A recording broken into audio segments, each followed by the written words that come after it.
Baik, selamat malam teman-teman dan rekan-rekan semua anggota komunitas Selsadik dan siapapun nanti yang masuk YouTube atau channel-channel publikasi yang lain.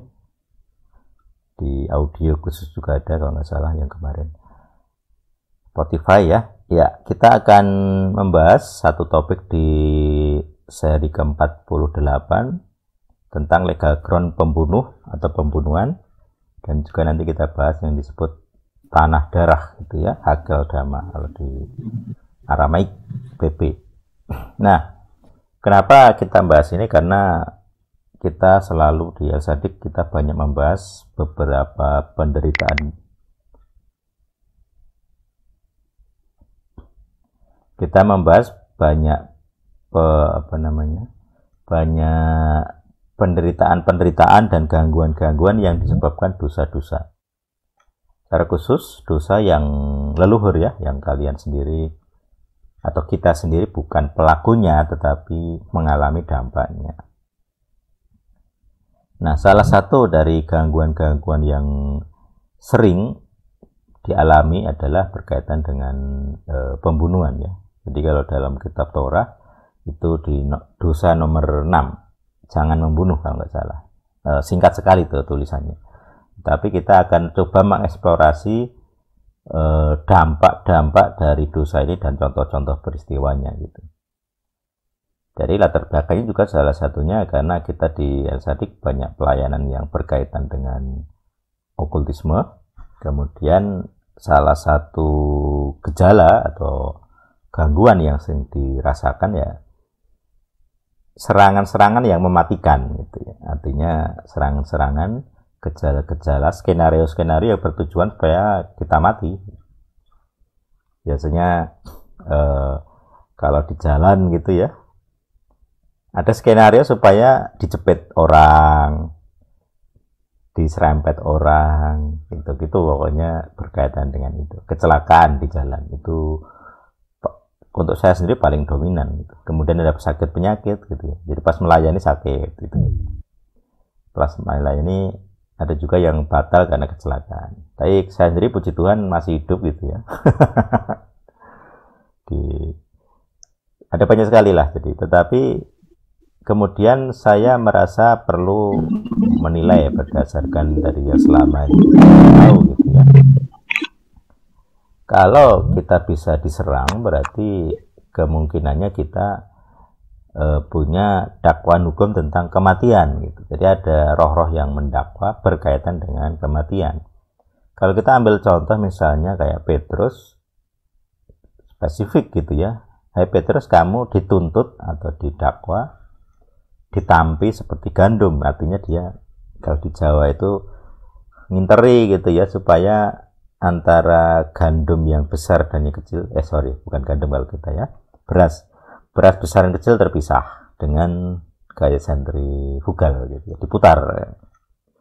Nanti yang besar di tengah, kemudian yang kecilnya di pinggir-pinggir. Nah, yang pinggir ini jadi meniran ya, jadi kecil-kecil itu beras kecil.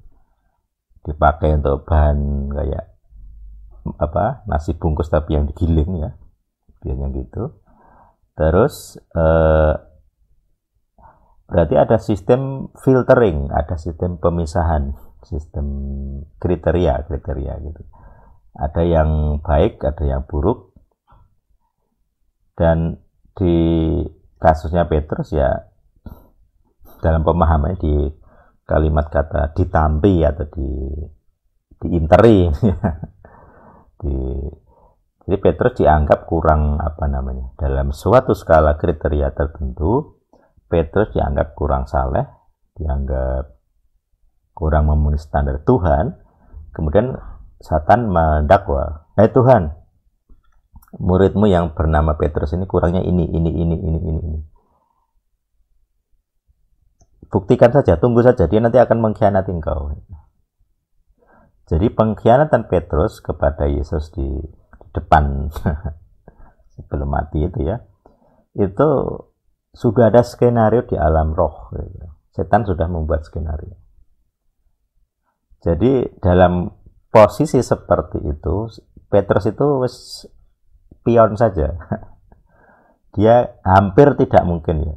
Jadi 99,99% kalau orang sudah didakwa dengan proses yang LG, legal ground, artinya sah, manusia tidak mungkin bisa lolos, pasti jatuh.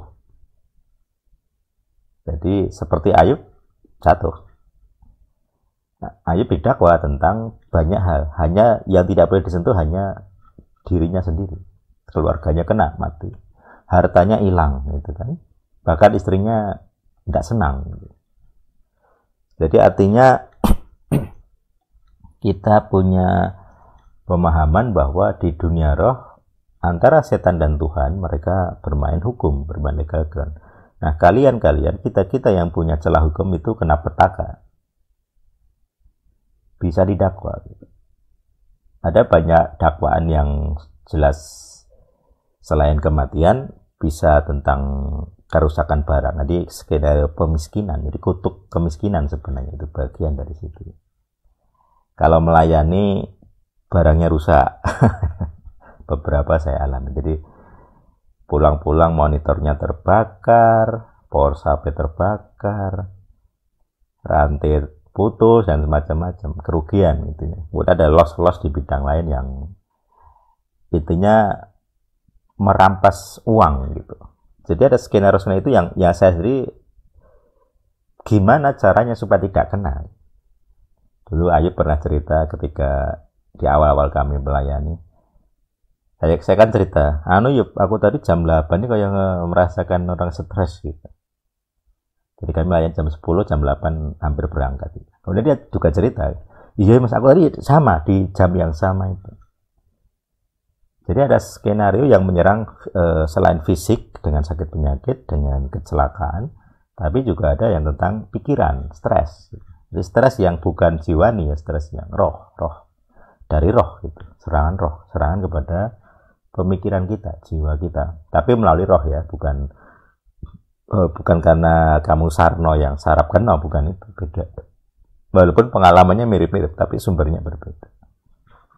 Karena dialami di jam yang sama oleh dua orang yang berbeda, yang sama-sama sedang berangkat untuk pelayanan gitu ya. Artinya ini bukan manusiawi gitu, bukan yang alamiah gitu, itu di luar alamiah, tapi suatu intervensi.